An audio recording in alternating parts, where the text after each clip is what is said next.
Okay, so I'm here to talk about my birth experience today and working with Kawartha community midwives and why it was such an amazing experience. My little angel is actually asleep beside me right now. Leading up to the birth, I was pretty excited, sometimes a little nervous, wondering what it would be like. I was preparing myself for the worst. My birth plan, I wanted it as natural as possible, and I wanted to be outside the hospital.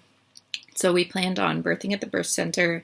I wanted water involved. I wanted a quiet space. I wanted everything to be peaceful. I wanted all the natural hormones to kick in, and I wanted to feel the endorphins. I really wanted to feel everything, and I was preparing myself fully for that. Went a little over my due date by a couple days. Actually, I had an ultrasound done, and she was looking kind of on the smaller side, just over 6 pounds. So the OB that did the ultrasound kind of flippantly said, oh, you might not want to go past your due date. I said, I don't care how far along I go. She's healthy. I'm healthy. I'm not going to be inducing. There's no way. So I stood my ground. It's important to remember that no matter what doctors or anybody tells you, if you have evidence that you're healthy and your baby's healthy, you can accept what they tell you, but you don't have to act on it. And that's exactly what I did. I stood my ground. I said, no, I'm going to wait up to a week, 2 weeks, and let's see what happens. My midwives were very supportive of me since I was healthy and the baby was healthy. I did go for some monitoring. I actually did acupuncture on the Friday. And by Sunday night, I started feeling like what I thought was kind of like gas pain. I thought, oh my God, like that broccoli is really affecting my system. So I didn't feel any of the contractions in my stomach. When labor actually started, it was Sunday night, and around 11 o'clock, I was sitting up just like I am now doing crosswords. And I had one leg off the bed. This leg was off the bed. And I was sitting kind of cross-legged with the other one. And I was getting these, not even pain. It was like something that was really located in my butt area. So I thought, I'll time them. And they were 3 or 4 minutes apart. It didn't hurt at all, really. Could deal with them pretty well. And my water hadn't broke. So I thought, it's 11 o'clock on Sunday. I'm not going to bother my midwife with this. So I'm going to try to sleep. So when I laid down, the feeling kind of subsided to every 15 minutes. But I did wake up in the night a couple times, and, it was strong enough to wake me up. And I was kind of saying, ooh, like, what is that? When I woke up, this hadn't gone away. So I thought, I'll call my midwife Monday morning. Called her. She said, okay, well, time them for an hour and then call me back. So I did, and they were 3, 4, 5 minutes apart. We got there, and, I was really calm. I wasn't in any pain. These pangs didn't hurt at all.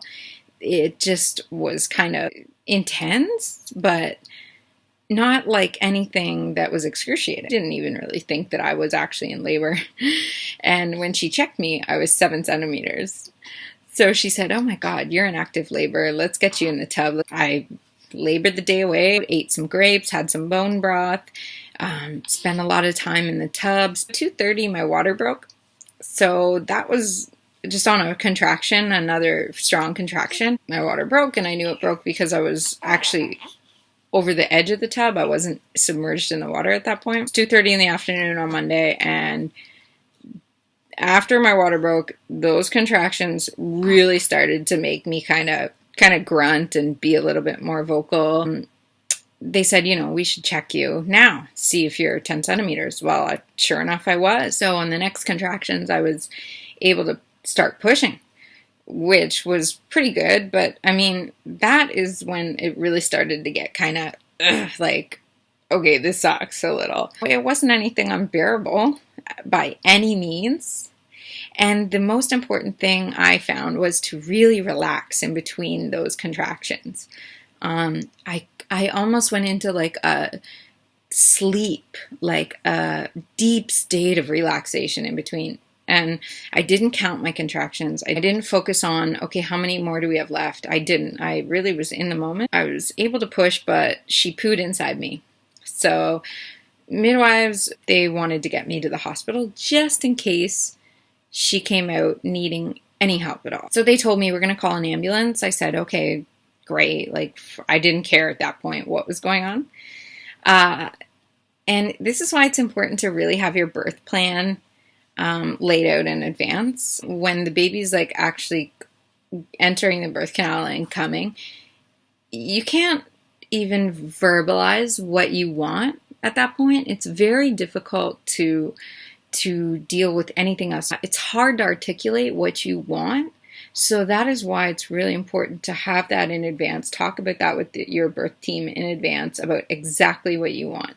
Because I can tell you from the moment that, it gets to transition, it's very difficult to articulate anything other than your bodily reaction to what's going on. So anyway, the ambulance people showed up and they had this chair.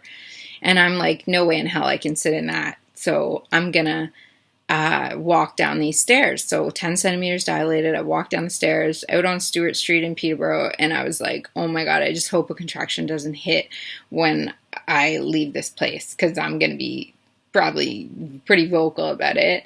And I didn't they asked me, do you have a skirt? I said, no, God, no, I don't have a skirt with me. So we wrapped a towel around me and I walked out into the ambulance in that. As soon as those ambulance doors shut, I had a serious contraction. We got to PRHC, the hospital here, the local hospital, and I can just remember thinking to myself when they flew those ambulance doors open, I hope a contraction doesn't hit while they're wheeling me through this hospital. It didn't. Literally, as the labor ward doors shut, that's when another contraction hit. So we got into the delivery room, and I probably pushed her out in about an hour and a half. No doctors were involved at all. One minor tear up top, but it was like not even near where she came out. A couple stitches. No big deal. I didn't have any drugs. The most times I took the gas actually was after when they were stitching. I was happy to get that done because the place where I had split burned a little. So I was like, oh my God, fix that. That hurts right now. Honestly, I was so worried about that. And I wish I hadn't have been, because it was nothing. And the tear was so minor that it's healed already, and we're 3 weeks out. It was healed last week. They respected my birth plan in every way. We waited until the placenta detached, until they clamped and cut the cord. I had her on my side. I laid on my side.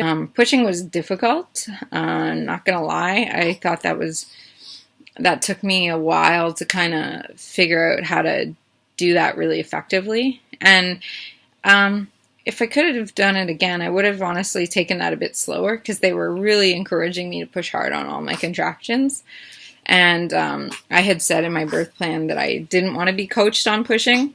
But in the moment, I was like, okay, I just want this baby out, so coach me all you guys want. Overall, I was really happy with my birth. I thought it was the most amazing, cool, adrenaline-fueled thing I've ever done. You lose track of time completely. So amazing. It's so really awesome. I don't think anybody should be worried about it at all. How do you have a great birth and a great pregnancy? Well, the first thing is to take care of yourself. Be healthy. Drink a ton of water.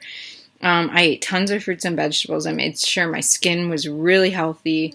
I practiced a few stretching exercises before I massaged myself, before I made sure that I was really ready for it. I did a lot of walking. I was active. Number one is to take care of yourself. Be healthy. Be as healthy as you can. Take your vitamins. The second thing is to believe in yourself. If you are healthy, coupled with your confidence and your belief in yourself, you can do anything. The final word on this is to go with the flow.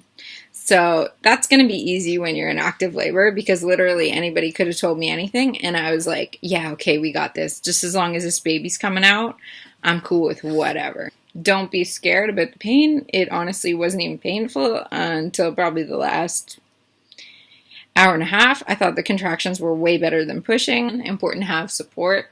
Kawartha community midwives, Jaylene and Catherine, so wonderful in the delivery room. Jaylene caught the baby. She literally shot out, and Jaylene just popped her on my chest, and it was just so beautiful, and she was wide-eyed. She barely even cried.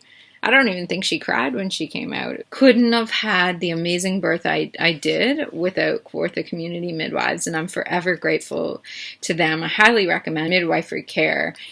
They also came to see me for a couple weeks after the baby was born, so that was really helpful too. Crazy, amazing birth story with the ambulance transfer And the awesome hospital experience was actually really great. I had a private room.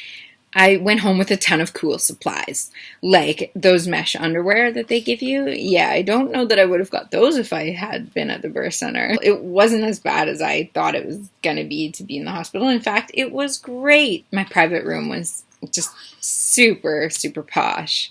Thank you guys for tuning into my vlog and hearing my birth story. If you have any questions, comment below. Overall, thought it was a great experience. And I'm not good with pain. I'm not good with needles. I'm kind of a big baby. I think I rocked it, and I was prepared for the worst, and actually it was the best. I'll talk to you guys later.